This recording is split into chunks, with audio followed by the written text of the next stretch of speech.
The sea was merciless that night. Waves crashed against the side of the luxury yacht, swallowing the silence with their violent roar. The sky, once a canvas of golden sunset, had turned into a furious storm. On deck, Isabella Tran clutched her swollen belly, her face pale, her breath shallow. She was 5 months pregnant, fragile yet fighting for every second of life. She thought this night was supposed to be a romantic escape planned by her husband, Marcus. Instead, it became the stage for her betrayal. Marcus stood only a few feet away, his expression colder than the wind that cut through Isabella's skin. Beside him, a woman with ruby lips and eyes filled with triumph, Vivien, watched with a smile that could pierce through bones. Isabella's heart shattered. She had suspected the affair, but she'd never imagined the man she trusted with her life would try to end it. Her voice trembled. "Marcus, what are you doing? I'm carrying your child." But Marcus did not flinch. He leaned closer, his words cruel and sharp. "That child means nothing to me. You mean nothing to me. Tonight, you disappear, and everything you built becomes mine." The storm seemed to rage louder, as if nature itself recoiled at his words. Isabella's tears mixed with the rain streaming down her face. She took a step back, terrified, her hands instinctively cradling her belly. Lightning flashed across the sky, illuminating Marcus's twisted smile. Then, without hesitation, he shoved her. The world spun in an instant. The sound of her scream was drowned by the ocean's roar as she plunged into the black abyss below. Freezing salt water wrapped around her body like chains, dragging her deeper and deeper. Her lungs burned as she struggled to breathe, panic flooding her every nerve. Her baby, her precious unborn baby, was all she could think of. She could not die. Not now. Above the waves, Marcus turned his back. Vivien's laughter echoed through the storm as the yacht sailed away, leaving Isabella to sink into darkness. For Marcus, it was done. His wife would be gone forever. His empire would be his. Vivien would be his queen. But the sea had its own plan. As Isabella's strength began to fade, her body drifting like a broken doll, a distant light pierced through the storm. A small fishing boat, guided by determination rather than luxury, cut across the violent waters. A man's voice shouted against the wind, urgent, desperate. "Hold on. Don't give up." Isabella's consciousness flickered. Through blurred vision, she saw him, a rugged fisherman with eyes fierce as the storm itself, diving into the water without hesitation.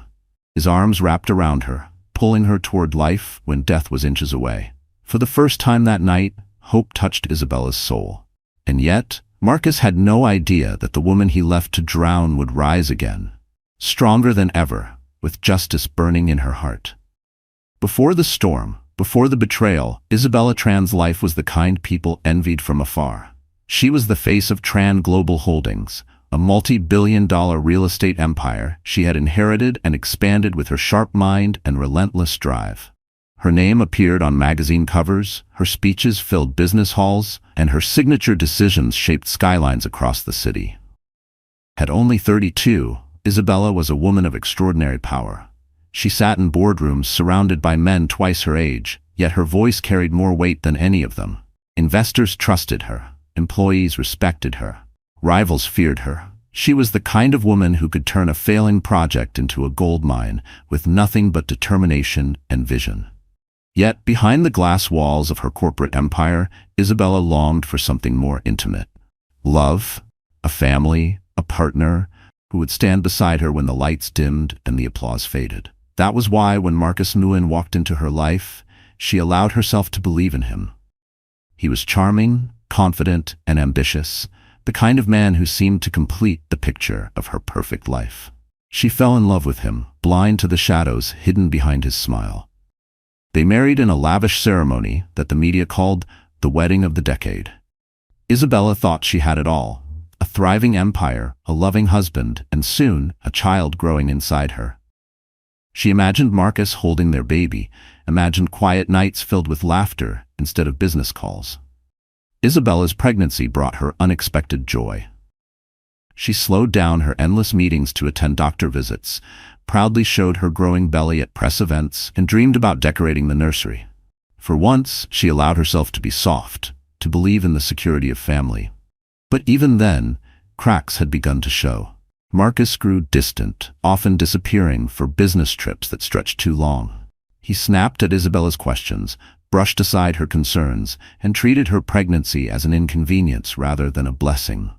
Still, Isabella's heart refused to see the truth. She told herself he was stressed, that his moods were temporary, that once the baby came, things would change. She had no idea that Marcus had already decided their future, and it did not include her. Her wealth, her power, her empire, all of it had become a prize he could not resist. And standing in the shadows was Vivien, his secret lover, whispering poison into his ear, feeding his greed with promises of a life they could share once Isabella was gone. But Isabella, radiant in her strength and innocence, carried on, unaware. She planned their yacht trip as a chance to heal the distance between them. She bought new dresses, packed her favorite books, and smiled at the thought of watching the sunset with Marcus by her side. She was convinced it would be a new beginning. What she didn't know was that Marcus had chosen it to be the end. And when that yacht set sail, Isabella was walking straight into the trap that would change her life forever. Marcus Nguyen was the kind of man who could walk into any room and command attention without saying a word. Tall, sharply dressed, and quick with his charm, he gave off the aura of a devoted husband and accomplished businessman. To outsiders, he looked like Isabella's perfect match, a man who balanced her power with his quiet strength. He was photographed holding her hand at charity galas, whispering into her ear at red carpet events, smiling proudly as cameras flashed. But behind closed doors, Marcus was not the man the world believed him to be. He had grown up in the shadow of others, always chasing wealth he could never reach on his own. Meeting Isabella had been like striking gold. She wasn't just beautiful, she was powerful, rich, untouchable. To Marcus, marrying her wasn't about love, it was about access. Access to her empire, her influence, her fortune. In the beginning, he played his role well. He showered Isabella with affection, made grand gestures, and convinced her that he was the man she could trust. And Isabella, longing for love beyond her empire, gave him her heart without question. But once the vows were spoken and the wedding rings slid onto their fingers, Marcus's mask began to slip. He started living two lives. By day, he stood beside Isabella as the picture of loyalty. By night, he indulged in the arms of Vivien Lee, a woman as cunning as she was beautiful. Vivien was the fire that stoked his darkest desires. She whispered into his ear about how unfair it was that Isabella held all the power while he lived in her shadow. She teased him with the idea of what life could be if Isabella were gone. If the empire belonged to him, if the wealth flowed freely, if they could live as king and queen without anyone in their way. Marcus listened, and slowly his ambition turned into obsession. He grew colder toward Isabella, though he masked it in public. At home, he snapped at her, belittled her, and ignored her joy over the pregnancy. To him, the baby wasn't a gift, it was an obstacle, another tie that bound him to a woman he no longer wanted. The plan began to form in his mind like a dark seed. He knew Isabella trusted him completely. He knew she longed for his affection and would follow him anywhere if it meant saving their marriage. And so he crafted the perfect lie. A romantic yacht trip, a chance to rekindle what they once had. To Isabella, it was a gesture of love. To Marcus, it was the perfect cover for murder. He rehearsed the plan over and over in his mind. Push her. Watch her fall. Sail away as if nothing happened. With Isabella gone, he could inherit everything.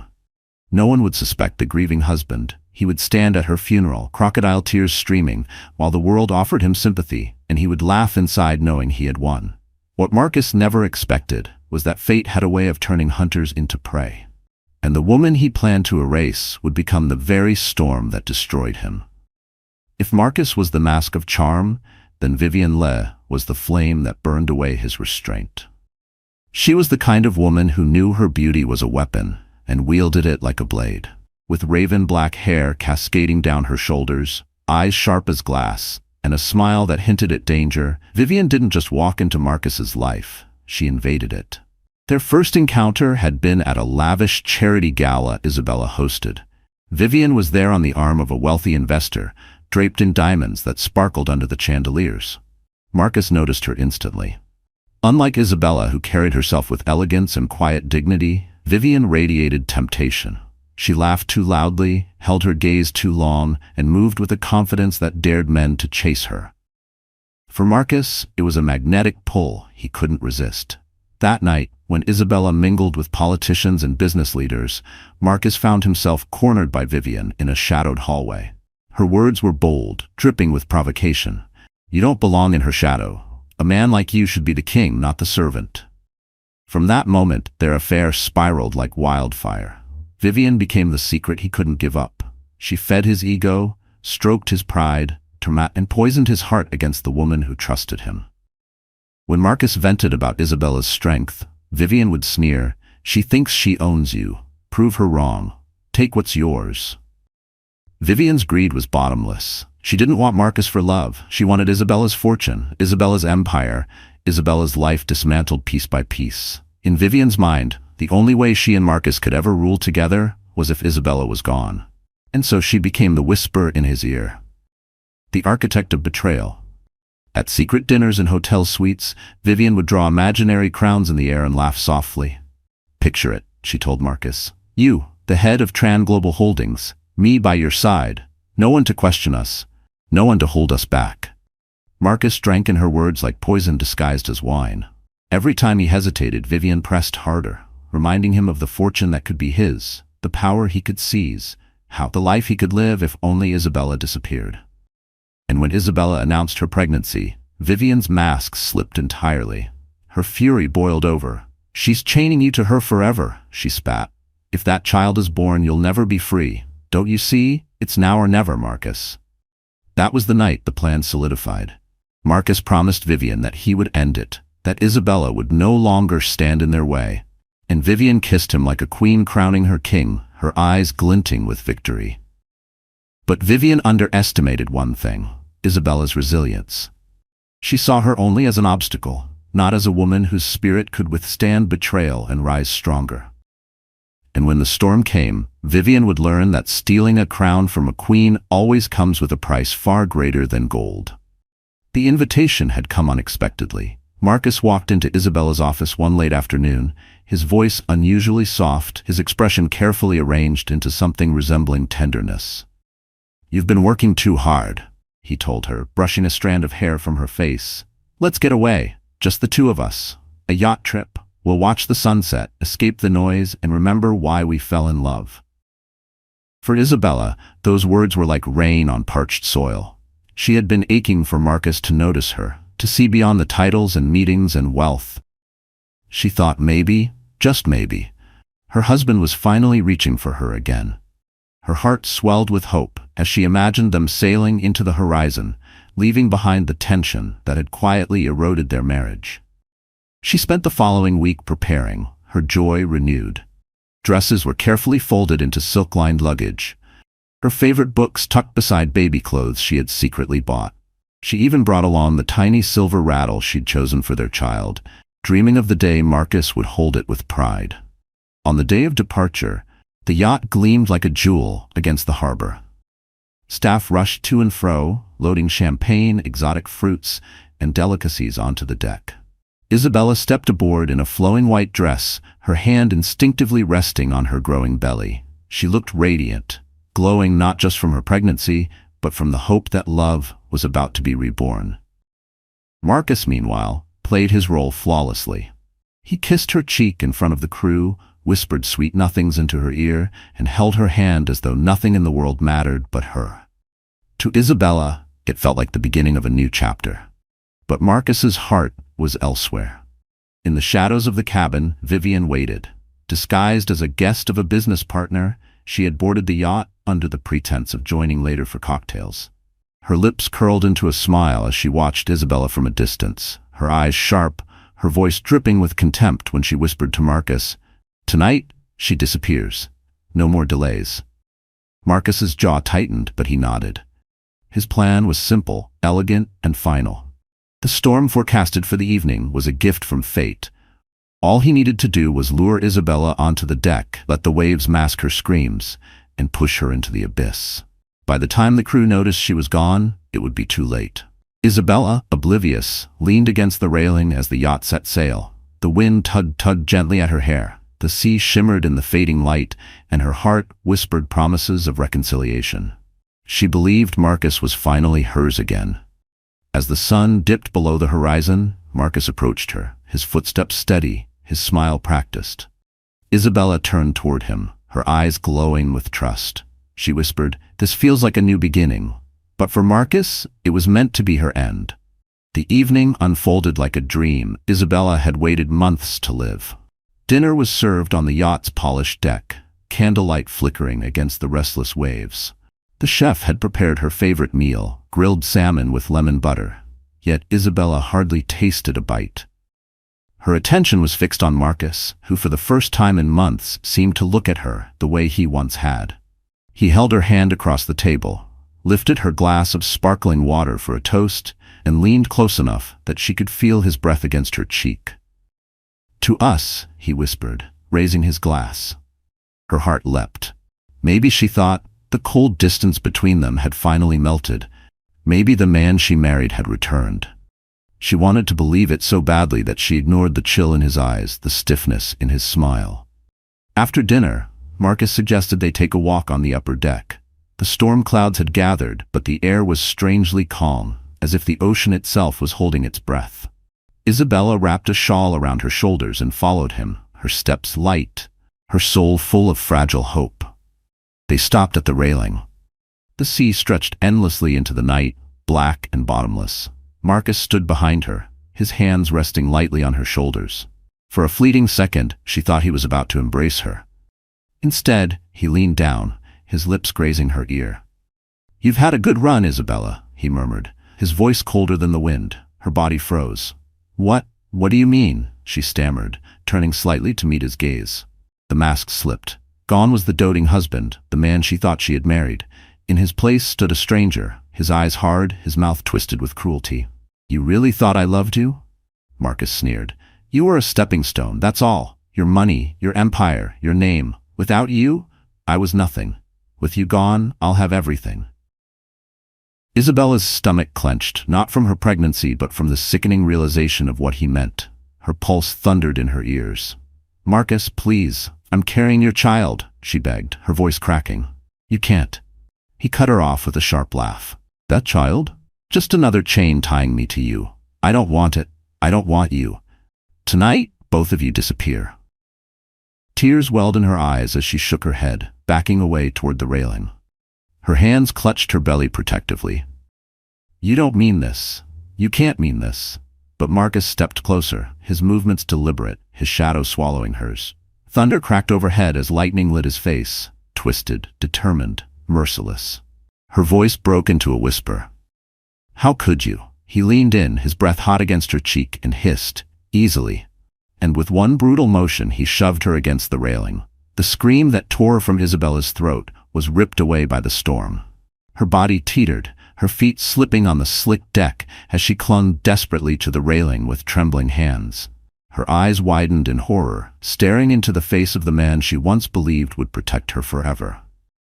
And in that instant, Isabella realized Marcus wasn't just betraying her love, he was stealing her life. The shove came harder than Isabella could have imagined. 1 second, she was clinging to the railing with all her strength, her knuckles white, her heart pounding. The next, Marcus's hand struck with brutal force, and her grip slipped. Her scream split the night, but the storm swallowed it whole. The world flipped upside down as Isabella's body plunged into the freezing water. The impact stole the air from her lungs, her entire body jolting from the shock. Salt water flooded her mouth, her throat burning as she kicked desperately, trying to keep herself afloat. The weight of her soaked dress dragged her downward, pulling her like an anchor toward the dark abyss below. Instinct screamed at her to fight. For herself. For her baby. She thrashed her arms, gasping, her chest searing with pain as she struggled to breathe. Each wave that crashed over her felt like a wall, pressing her deeper into despair. Above her, the yacht sailed away. Its lights shimmered faintly through the rain, growing smaller with each second, until it became nothing more than a ghostly glow swallowed by the storm. Marcus never looked back. Vivien's laughter, cruel and triumphant, lingered in Isabella's ears as though the sea itself had recorded it. Panic clawed at her chest. She was alone, pregnant, exhausted. The ocean was merciless, tossing her like a rag doll, pulling her under again and again. Every time she surfaced, she gasped violently, salt water tearing into her lungs. Her arms trembled, her legs burned, her belly ached as she whispered through chattering teeth, "Please, not my baby, please." Her vision blurred as tears mixed with rain. She thought of the nursery she never finished, the lullabies she had hummed while placing her hands on her stomach, the tiny silver rattle packed in her bag. She thought of the life inside her, innocent and undeserving of this cruelty. Lightning flashed, and in that instant, Isabella saw her reflection in the water, a fragile figure fighting against a sea too vast to conquer. For the first time in her life, she felt utterly powerless, not as a CEO, not as a woman of influence, just as a mother trying desperately to live. Her strength waned. Her body grew heavy. Darkness pressed against her mind, whispering that it would be easier to let go, to sink into the quiet embrace of the ocean. But then, a thought cut through the fog. This child needs me. With every ounce of will she had left, Isabella forced her arms to move, clawing toward the faint rhythm of waves, refusing to surrender. Yet the storm was relentless, dragging her under once more.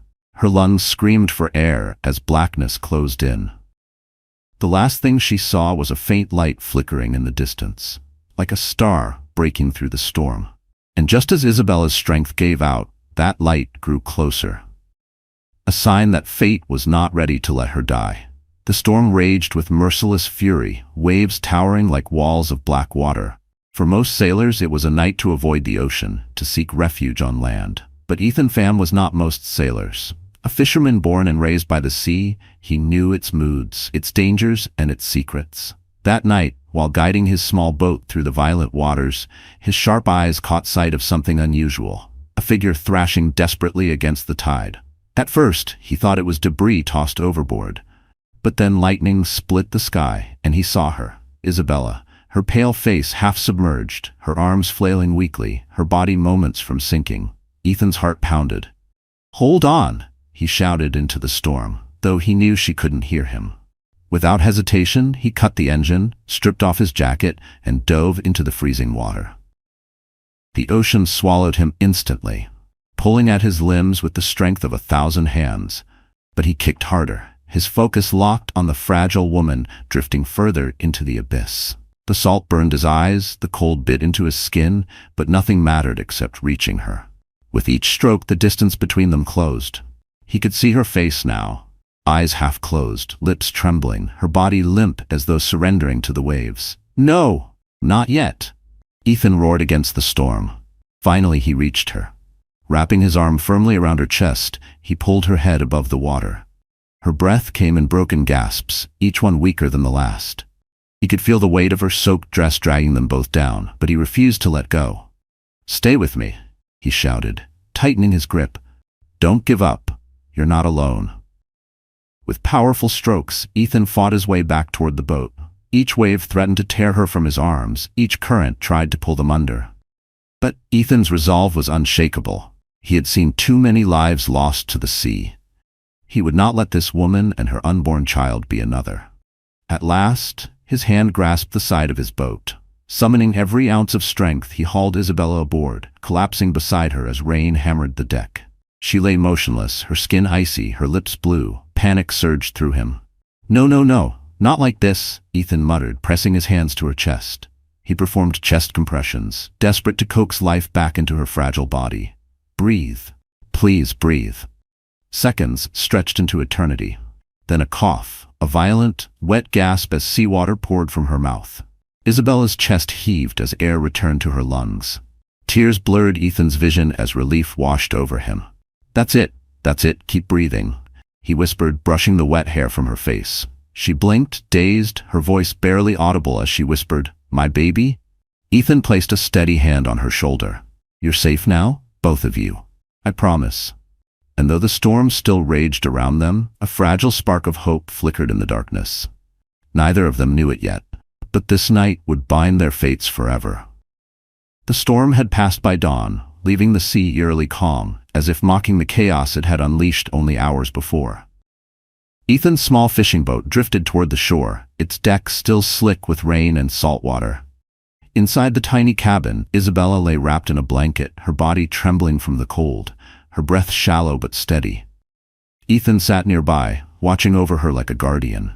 His rugged hands, calloused from years of hauling nets, had gently pulled the soaked dress from her shoulders and replaced it with dry clothes from his storage chest.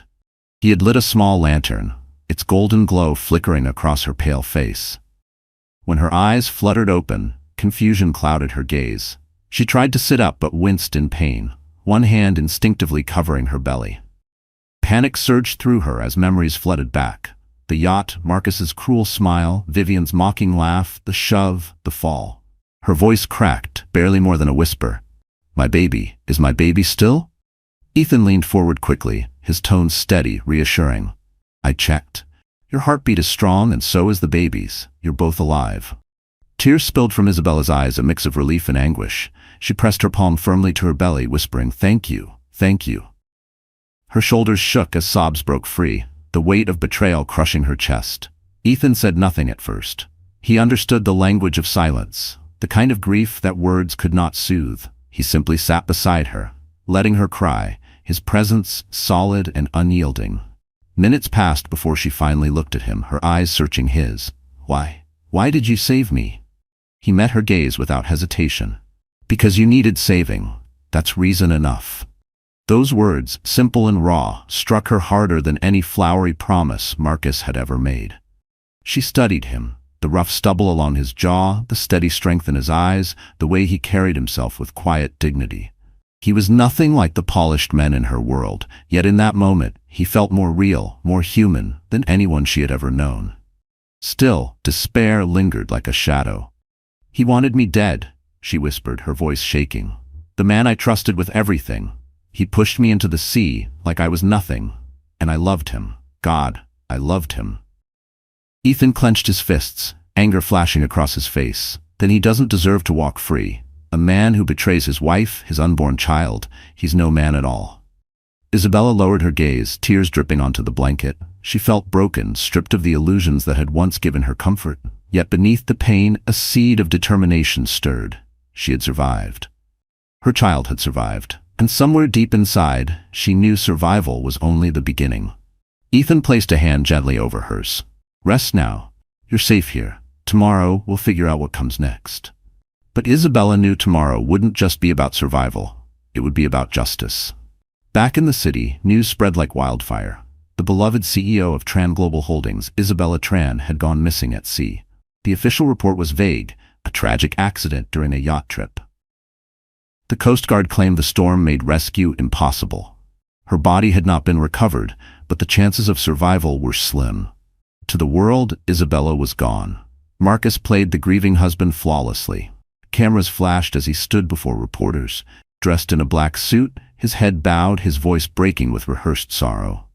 "My wife, she was the light of my life," he said, dabbing at his dry eyes with a handkerchief. "This tragedy is more than I can bear." The public ate it up.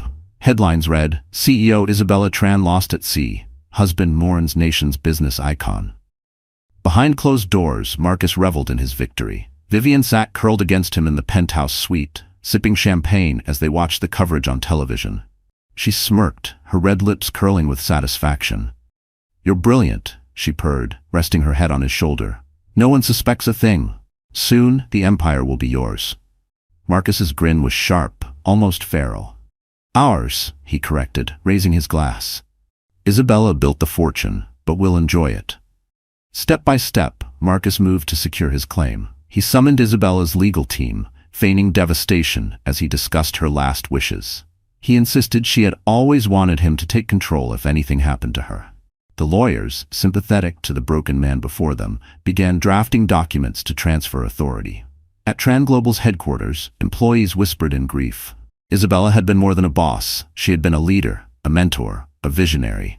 Her portrait, draped in black ribbon, stood in the lobby. Marcus walked through the halls with heavy footsteps, his face the picture of mourning. But in the boardroom, his mask slipped. "We move forward immediately," he declared to the directors, his tone sharp. Isabella would have wanted stability. "From this moment, I will assume control." Some executives shifted uncomfortably. A few exchanged glances, sensing something amiss. But Marcus silenced them with a practiced speech about honoring Isabella's legacy. He played the role of the dutiful widower determined to keep her dreams alive, and for the most part, people believed him. At night, however, the facade crumbled into greed. Marcus and Vivien toasted to their new life, laughing at the world that pitied them.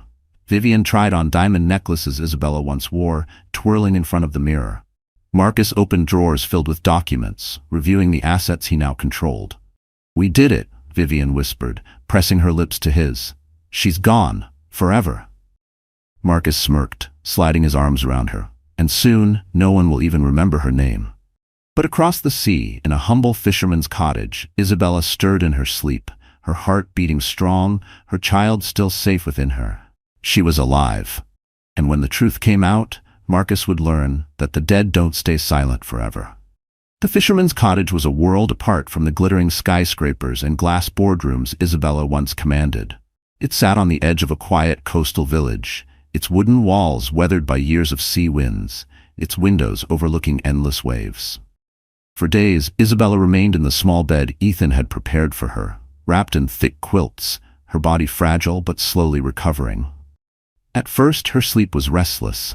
She would wake in the night, drenched in sweat, Marcus's voice echoing in her mind, "Tonight, you disappear."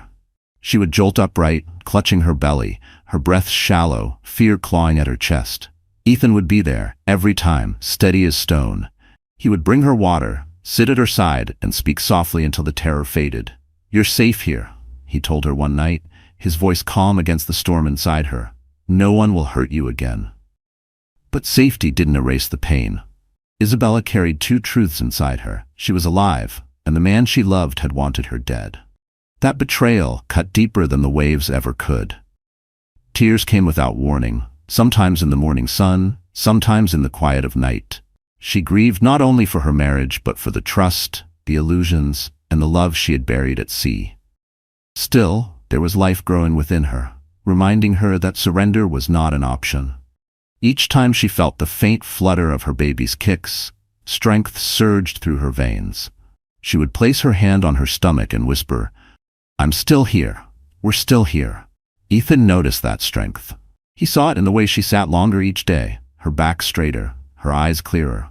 He brought her fresh meals, warm soups, grilled fish, fruits from the market, and urged her to walk along the shore to regain her energy. At first, she resisted, afraid of the sea that had nearly claimed her. But one evening, he coaxed her outside. The sand was cool beneath her bare feet, the waves lapping gently as if apologizing for their rage. Isabella stood at the water's edge, trembling, but Ethan's hand was firm in hers. "The ocean took much from you," he said quietly, "but it also gave you another chance. Don't let fear steal that from you." His words sank deep. She realized he was right. The sea hadn't only been her enemy, it had also delivered her into the arms of the man who had saved her. As days turned into weeks, Isabella found herself confiding in Ethan. She told him about Marcus, about Vivien, about the empire she had built with her own hands.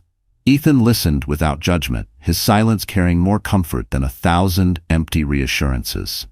One evening, as the sun bled orange across the horizon, Isabella looked at Ethan and whispered, "You saved my life. But more than that, you reminded me it's worth fighting for."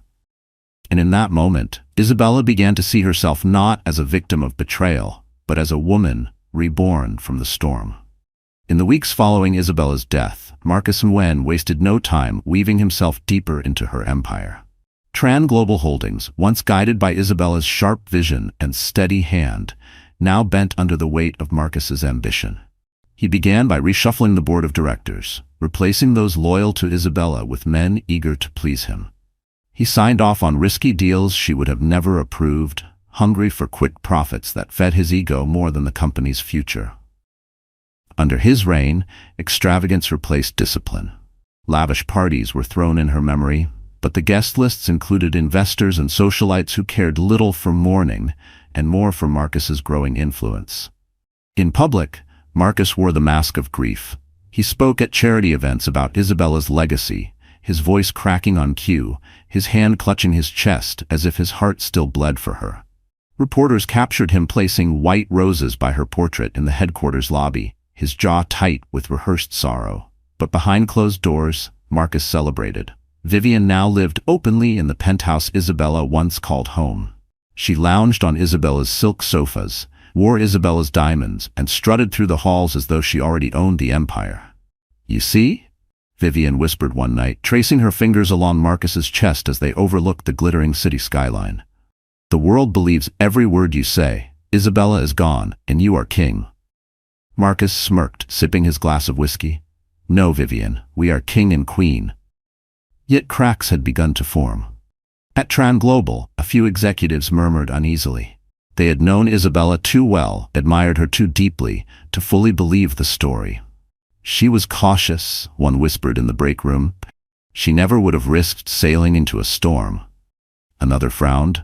"Her body's never been found? Doesn't that bother you?" The questions were quiet, drowned out by Marcus's authority, but they lingered like smoke after a fire. Even outside the company, whispers stirred. Some journalists, unsatisfied with the official report, began digging into the night of the accident. One, a young investigative reporter named Daniel Cho, noticed discrepancies. Crew members dismissed unusually quickly, logs missing from the yacht, Marcus's alibi too perfectly rehearsed. Daniel's instincts screamed that something was wrong. When he requested an interview with Marcus, the widower's charm cracked for the first time. Marcus's eyes darkened as he snapped, "My wife is dead, and you dare imply otherwise? Leave it alone, or you'll regret it."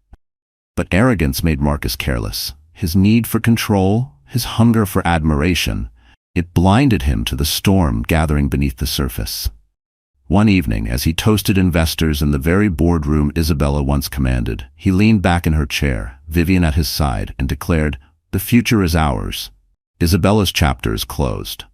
But fate was already writing a new chapter, one Marcus could never control, because the woman he buried in the sea was alive, and her return would shatter his stolen crown. The days in the coastal village stretched into weeks, each one a fragile step between despair and strength. Isabella had survived the storm, but survival was not enough. Every time she closed her eyes, she saw Marcus's face, his smirk as he pushed her, his voice dripping with venom. "Tonight, you disappear." She could have vanished quietly, built a new life in hiding, far from the corruption of wealth and betrayal. But Isabella was not made for silence. She had built an empire from the ground up. She had carried thousands of employees on her shoulders, fought battles in boardrooms and won. She would not allow a man like Marcus to steal everything. Not her company, not her child, not her dignity. One morning she stood at the shoreline, the wind whipping her hair, her hand resting firmly on her belly. Ethan watched from a distance, his arms crossed, his gaze steady. He had seen the fire in her grow stronger each day, and now it blazed in her eyes. She turned to him, her voice low but firm. "I can't stay hidden anymore. He thinks I'm dead. He's taking everything I built. He's poisoning my name." Her voice cracked, but she held herself tall. "I have to go back." Ethan stepped closer, his eyes searching hers. "You're not ready to face him. Not yet. You're still healing." Her lips trembled, but determination stiffened her spine. "I'm healing because of you. Because you reminded me I still have something to fight for. This baby." She placed her hand protectively over her belly. "Deserves to know their mother didn't give up." Ethan's jaw tightened. He wanted to protect her from the pain, from the danger, from the storm she was walking into. But he also knew he couldn't chain her to safety when her soul demanded justice. "I'll stand with you," he said finally, his voice steady. "Whatever it takes, you're not facing him alone." For the first time in weeks, Isabella allowed herself a faint smile. Gratitude shimmered in her tear-filled eyes. "Thank you," she whispered. "I don't know how I'll ever repay you." "You don't need to," Ethan replied, his tone quiet but unwavering. "Just live. That's enough." That night, Isabella sat at the small wooden table in Ethan's cottage, a single candle burning between them. She took a notebook and began writing. Names of board members she could trust, allies who might still believe in her, evidence she remembered from that night. Her hands shook, but her resolve did not. Every stroke of the pen was a vow. She would expose Marcus. She would reveal Vivien's role. She would reclaim her throne. And as the candle flickered, Isabella whispered to herself, "I may have been broken, but I am not finished." Ethan, watching from across the table, saw not just a survivor, but a queen rising from the ashes of betrayal. And when she returned to the world Marcus thought he controlled, she would no longer be the woman he tried to drown. She would be the storm. Marcus Neon had always prided himself on control. He believed he had orchestrated Isabella's disappearance flawlessly. No witnesses, no evidence, no body. To the world she was gone, and he was the grieving widower poised to inherit everything. But perfection has a way of unraveling, and Marcus was about to discover that even the most careful plans leave shadows. It began with whispers. A maid at the penthouse mentioned hearing Marcus argue with Isabella before the yacht trip. A deckhand, dismissed suddenly after the voyage, hinted that something about that night felt wrong. Nothing concrete, just murmurs. But murmurs spread, and soon Marcus felt eyes on him wherever he went. At Tran Global Holdings, directors once eager to embrace him now exchanged uneasy glances. She was too cautious to take that yacht into a storm, one muttered during a board meeting. Another frowned at Marcus's aggressive spending, whispering, "Is this what Isabella would have wanted?" Marcus silenced them with his usual charm, but the doubts lodged like splinters. And then came the journalist. Daniel Cho, a young reporter with a reputation for persistence, had been digging into the so-called accident. One afternoon, he cornered Marcus outside the company's headquarters. Cameras clicked as Daniel raised his voice. "Mr. Nguyen, can you explain why the yacht's logs for that night are missing, or why several crew members have refused to speak?" Marcus's jaw tightened, the mask of sorrow slipping for the briefest moment. He forced a smile, his tone calm but edged. "My wife is dead, Mr. Cho. Show some respect." He walked away, but inside, his chest burned with unease. That night, in the penthouse, Marcus poured himself a glass of scotch, pacing furiously. Vivien lounged on the sofa, rolling her eyes. "You're overthinking," she said, her voice smooth. "She's gone. The sea doesn't give back what it takes." But Marcus wasn't so sure. He had seen Isabella fight before. In the boardroom, in negotiations, in life itself. She wasn't the kind of woman who surrendered easily. And though he had pushed her into the waves, the thought haunted him. What if she survived? Every creak of the floorboards, every knock at the door, every shadow in the corner seemed to mock him. He woke at night, drenched in sweat, imagining her standing at the foot of his bed, dripping with seawater, her eyes burning with vengeance. Vivien tried to soothe him, but her words only fed his paranoia.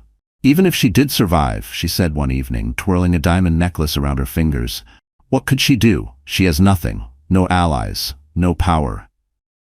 Marcus stared out the window at the glittering city below, his reflection fractured in the glass. He whispered to himself, "Unless she comes back for everything."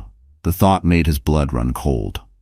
And though Marcus didn't know it yet, far from the penthouse's luxury, Isabella was already preparing her return, each day bringing her closer to the reckoning he feared most. Vivien Leigh had always believed she was untouchable. She was beautiful, cunning, and ruthless, the kind of woman who could bend men to her will with nothing more than a glance. When Marcus promised her the world, she believed him. Together, they would wear Isabella's crown, sit on Isabella's throne, and live the life of kings and queens. At first, everything had gone according to plan. Isabella was declared dead, the empire fell into Marcus's hands, and Vivien slipped into the role of his hidden queen. She wore Isabella's jewels, drank champagne in Isabella's penthouse, and walked through Isabella's offices as if she already owned them. For a while it felt intoxicating. But power built on lies is fragile, and Vivien was beginning to feel the cracks. It started with the whispers, directors doubting Marcus's decisions, employees murmuring that Isabella's death didn't add up. Then came the journalists, like vultures circling, hungry for the truth. Vivien noticed how Marcus grew restless, snapping at the smallest things, pacing at night like a man haunted. One evening, she watched him from the doorway as he stared at his reflection in the mirror, muttering under his breath. His glass of scotch trembled in his hand. "She's gone," Vivien reminded him, stepping closer. "You killed her. She's not coming back." But Marcus didn't answer. His silence chilled her more than words could. For the first time, Vivien felt fear. She had thrown her lot entirely with Marcus, burned every bridge behind her. If he fell, she would fall too. And unlike Marcus, she didn't have an empire to cushion her landing. She had nothing, no company, no fortune of her own, only borrowed diamonds and stolen promises. Her dreams of ruling beside Marcus began to twist into nightmares. What if the truth came out? What if Isabella had survived? What if the police started asking questions they couldn't answer? That night, as Marcus pored over documents in the study, Vivien confronted him. "You're slipping," she hissed. "The board is watching you. The press is watching you. If you don't get yourself together, they'll smell blood." Marcus slammed his fist against the desk, his eyes blazing. "I handled it. She's gone. The sea took her. No one survives that storm." Vivien flinched at his fury, but she wasn't convinced. Her instincts, sharp and self-serving, whispered that Marcus was no longer the strong partner she once admired. He was unraveling, and if he collapsed, she would be buried with him. So Vivien began to think of herself. She secretly contacted an attorney, asking discreet questions about her rights, about what protection she might have if Marcus faced accusations. She started hiding money, transferring small sums into accounts Marcus didn't know about. She told herself it was just insurance, but deep down, she knew the truth. She was preparing to abandon him the moment the empire crumbled.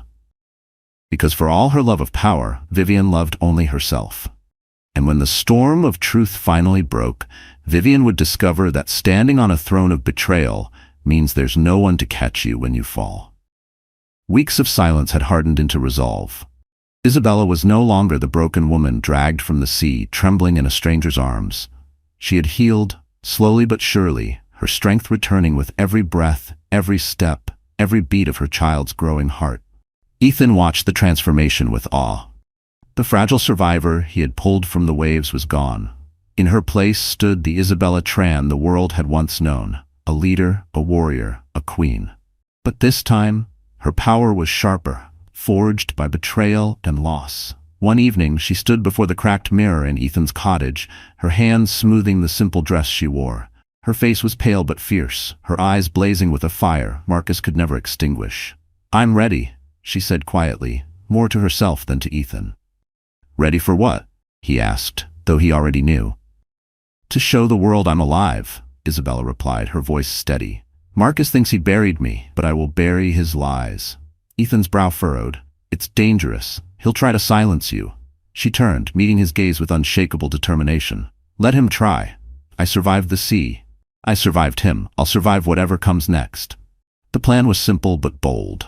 Isabella reached out to Daniel Cho, the young journalist who had been digging into her disappearance. Using an encrypted phone Ethan had helped her acquire, she sent him a message. "Meet me, alone. The truth is bigger than you imagine." When Daniel arrived at the quiet coastal cafe the next day, his jaw nearly dropped. "My God," he whispered, staring at her in disbelief. "You're alive." "I am," Isabella said firmly, "and I'm ready to take everything back." She told him everything. The yacht, Marcus's betrayal, Vivien's involvement, the storm. Daniel listened intently, recording her words, his hands trembling with the weight of the story. "When the world hears this," he said, "Marcus won't stand a chance." But Isabella wasn't content with whispers in the press. She wanted to confront Marcus publicly, strip him of his mask in the very arena where he had thrived. So she chose the boardroom. A week later, Tran Global Holdings announced a memorial meeting in Isabella's honor, arranged by Marcus himself. Investors, directors, and media gathered in the gleaming glass tower, ready to mourn the woman they thought they had lost. Marcus stood at the head of the table, his grief carefully painted on his face, Vivien at his side in black silk.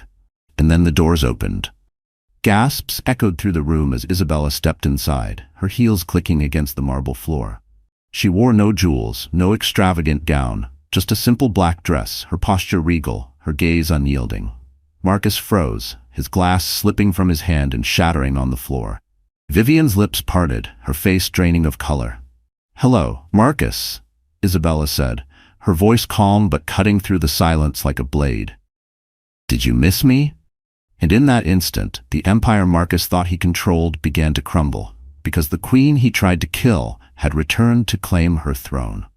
The silence that followed Isabella's entrance was deafening. Men and women who had built their careers under her leadership sat frozen in disbelief, eyes wide, breaths caught in their throats. For weeks they had mourned her, whispered prayers for her soul, and resigned themselves to Marcus's rule.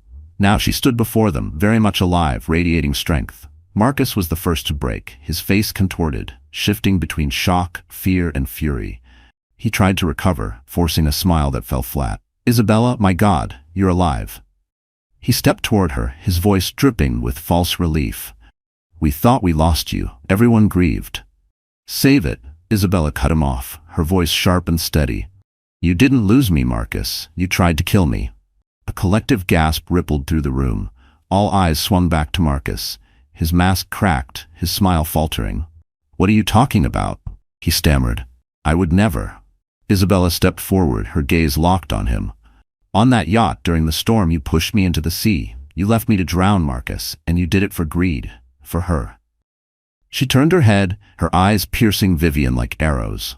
Vivien's face drained of color, her grip tightening on the table's edge. Whispers spread like wildfire through the boardroom. Cameras flashed as journalists scribbled furiously, capturing every word. Marcus laughed nervously, raising his hands as though calming children. "She's confused, traumatized. The storm, it must have affected her memory." Isabella slammed her hand on the table, her voice ringing like thunder. "My memory is crystal clear. You betrayed me. You betrayed your own child." Her hand instinctively touched her belly, a silent reminder to everyone present of the unborn life Marcus had tried to erase. The directors shifted uncomfortably, doubt flickering in their eyes. They had seen Marcus's arrogance, his reckless decisions. Now, hearing Isabella's words, puzzle pieces began to align. Daniel Cho, the young journalist Isabella had confided in, stood at the back of the room. He raised his camera, snapping photo after photo, capturing the moment history shifted. Vivien tried to salvage control. She stepped forward, her tone dripping with false sympathy.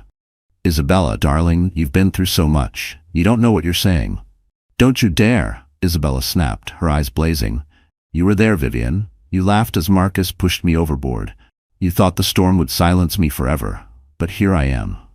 Vivien froze, words dying on her lips. Her silence was louder than any denial. The board erupted in murmurs. Some rose to their feet, others turned accusing eyes toward Marcus. His face twisted in rage, the walls of his carefully built deception collapsing around him. "You wanted my empire," Isabella continued, her voice steady, commanding. "You thought killing me would make you king, but Tran Global was built on integrity, not betrayal, and today the truth takes its throne back."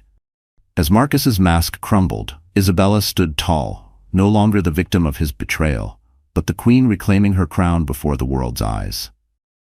The boardroom descended into chaos. Directors murmured frantically, investors demanded answers, and cameras flashed as Isabella's accusation hung in the air like a thunderclap. Marcus's carefully constructed facade cracked wide open, his mask of grief disintegrating before dozens of witnesses. He slammed his fist on the table, his voice booming. "Lies! All lies. She's twisting the truth because she knows she's lost control of this company." But no one looked convinced.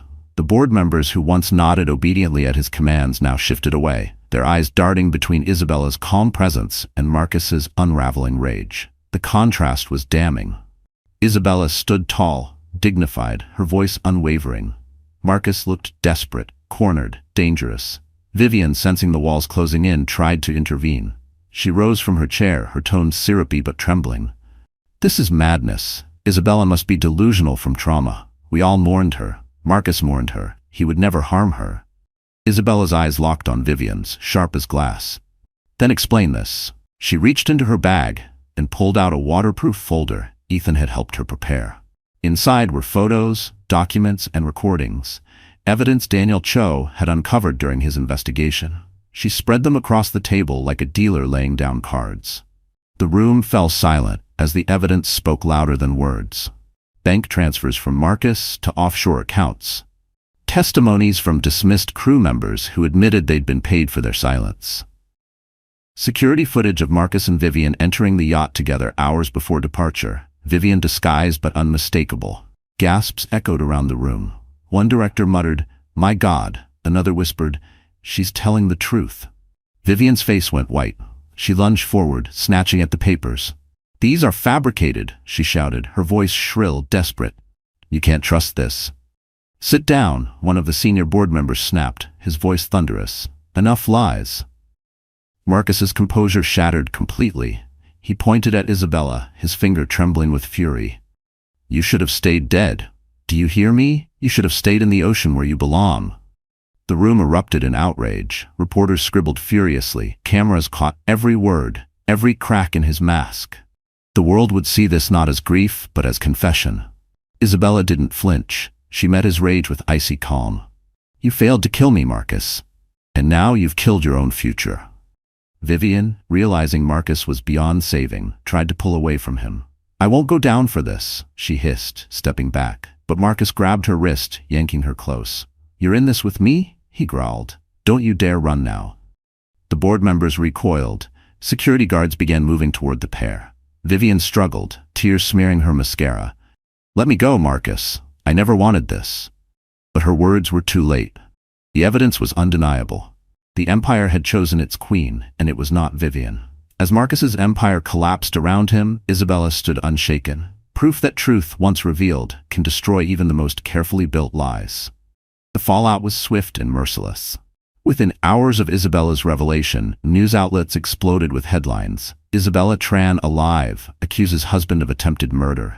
"Tran global scandal, CEO returns from the dead." "Marcus Nguyen exposed." The board of directors, unwilling to let the company sink under Marcus's corruption, voted unanimously to suspend him from all authority. Security escorted him and Vivien out of the glass tower that once symbolized Isabella's empire. Cameras followed their every step, capturing Marcus's red face twisted in fury and Vivien's tear-streaked cheeks as she tried to shield herself from the flashing lights. But their humiliation was only the beginning. 2 days later, the courthouse was packed. Reporters swarmed the steps, microphones thrust forward as Marcus and Vivien were brought in under heavy guard. Inside, the atmosphere crackled with anticipation. Isabella entered with quiet dignity, her hand resting protectively on her belly, Ethan at her side like a silent guardian. The crowd rose, murmurs of awe rippling through the chamber. The prosecution laid out the evidence. Financial records, testimonies from crew members, the damning recordings Daniel Cho had uncovered. Witness after witness painted the same picture. A greedy husband, a manipulative mistress, and a plan to erase the woman who had given Marcus everything. Marcus sat stiffly, his jaw clenched, his eyes darting between jurors as though he could still intimidate them into believing his lies. Vivien, by contrast, crumbled quickly. Under the weight of questioning, her bravado dissolved into sobs. "It was his idea," she cried, pointing a shaking finger at Marcus. "He planned everything. I just went along because I loved him." Her betrayal ignited Marcus's fury. He slammed his fists against the table, shouting, "You loved the money, Vivien. You pushed me to do it." The judge's gavel thundered for order as guards restrained him. The spectacle made the decision easy. The jury found Marcus guilty of attempted murder, conspiracy, and fraud. Vivien, though spared the harshest sentence for her cooperation, was convicted of conspiracy and perjury. Both were sentenced to prison, Marcus for decades, Vivien for years that would strip her of the glamorous life she had craved. The verdict sent shockwaves through the city. Justice, long buried under wealth and deception, had prevailed. When the judge announced the sentence, Isabella closed her eyes, a single tear slipping down her cheek, not of sorrow, but of release. The chains Marcus had bound her with were finally broken. Outside the courthouse, reporters crowded around her, shouting questions. Isabella stood tall, her voice steady. "I was betrayed. I was left for dead, but I survived, for my child, for myself, and for the truth. Let this be a message. No woman should ever be silenced by greed or fear." Flashes erupted as cameras captured her every word. The world no longer saw her as a victim, but as a symbol of resilience. And while Marcus and Vivien disappeared behind prison walls, Isabella stepped into the light. Her name, her empire, and her dignity restored. The storm that had once threatened to end Isabella's life was now a distant memory, replaced by mornings filled with sunlight and evenings graced by laughter. The world knew her story, the betrayal, the survival, the justice, and they celebrated her as more than a CEO. She had become a symbol of resilience, of the strength it takes to rise from ashes and claim life anew. But for Isabella, the true victory was not in the headlines. It was in the quiet moments she shared with Ethan. After the trial, she invited him into her world, not as a savior, but as a partner. He had stood beside her when she was broken, and now he stood beside her as she rebuilt. At first, the contrast between their lives seemed impossible. She, the head of a vast empire; he, a fisherman with nothing but his boat and his courage. But love has a way of bridging worlds. Ethan never wanted her fortune, only her happiness. And that was something Isabella had never truly known before. The day her child was born, Isabella held him close, tears streaming down her face. Ethan stood beside her, his rough hands trembling as he cradled the tiny newborn. "He's perfect," Ethan whispered, his voice thick with emotion, "and he's ours." Isabella looked at him, her heart swelling. "He's yours as much as mine. You saved us both." From that moment, Ethan treated the boy as his own. He was there for every sleepless night, every first smile, every cry. He never let Isabella feel alone, never let the child feel unloved. And as the years passed, their bond grew unbreakable. To the child, Ethan was not a stepfather. He was simply father. Their happiness blossomed. Isabella and Ethan married in a quiet ceremony by the sea, with only close friends and loyal colleagues in attendance.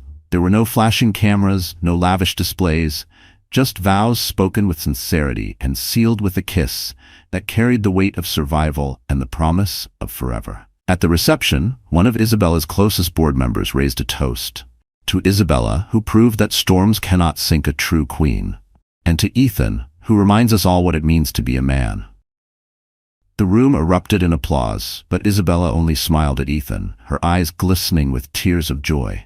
Months later, Isabella discovered she was pregnant again. This time, the news was not met with betrayal or fear, but with Ethan's arms around her, his voice whispering, "Another blessing. Another chance to love." Together they raised their children in a home filled with warmth rather than lies, laughter instead of greed. Ethan eventually joined Tran Global as co-CEO, not for power, but because Isabella trusted no one more. Under their joint leadership, the company flourished, not through manipulation, but through integrity and vision. Employees felt the change, the world admired it, and those scars from the past would never fully fade. Isabella no longer carried them alone. She had built a life where her heart was safe, her children were cherished, and her legacy was secure. On a quiet evening by the shore, Ethan wrapped his arms around her as their son played in the sand, and Isabella's growing belly promised another child soon to come. The sunset bathed them in golden light, the waves gentle against the shore. "You know," Ethan murmured, resting his chin on her shoulder, "when I found you that night, I thought I was saving your life, but truth is, you saved mine." Isabella turned, her eyes shining. "We saved each other." And as the tide whispered against the sand, Isabella knew the storm had given her more than pain. It had given her the strength to rise, the courage to love, and the family she had always dreamed of. The woman Marcus tried to destroy had become stronger than ever. Not just a survivor, not just a queen, but a mother, a wife, and the keeper of a happiness that no storm could ever take away. So that's how the story comes to an end. My dear friends, you're still here with me, aren't you? If you've stayed until now, it means something in this journey touched your heart. And maybe, like Isabella, you faced storms you thought would drown you. The Stoics remind us, what stands in the way becomes the way. The very pain that almost destroyed us can be the strength that builds us. Isabella's fall into the sea was also her rise into a new life. Maybe your storm is different, but it can also be your turning point. Remember, resilience isn't about avoiding pain, but about transforming it. If this story moved you, share it with someone who might need hope today. And don't forget to like, share, and subscribe, because together, we're not just telling stories, we're healing hearts.